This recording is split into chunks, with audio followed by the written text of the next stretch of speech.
குழந்தைகளாக பெறும் தாய்மார்களை பெண்தான் காரணம் என்று உறவினர்கள் திட்டி கேவலப்படுத்தும் அவலம் இருந்து வருகிறது.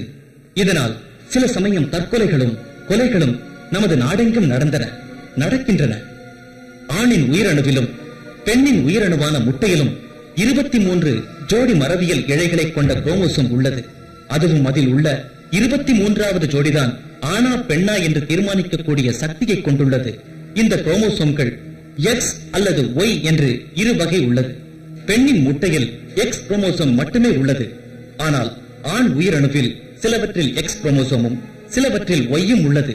கரு உறுத்தலின் போது ஒய் குரோமோசோமை உடைய ஆண் உயிரணு எக்ஸ் குரோமோசோம் மட்டுமே உடைய பெண் முட்டையோடு சேர்ந்து ஒய் பிளஸ் எக்ஸ் ஆக ஆண் குழந்தை பிறக்கிறது. எக்ஸ் குரோமோசோமை உடைய ஆண் உயிரானது எக்ஸ் குரோமோசோம் மட்டுமே உடைய பெண் முட்டையோடு சேர்ந்து எக்ஸ் பிளஸ் எக்ஸ் ஆக பெண் குழந்தை பிறக்கிறது. ஆக குழந்தை ஆணா பெண்ணா என்பதற்கு பெண் எந்த விதத்திலும் காரணமல்ல, ஆணை இதற்கு முழு காரணமாகிறார். ஆண்கள் சுய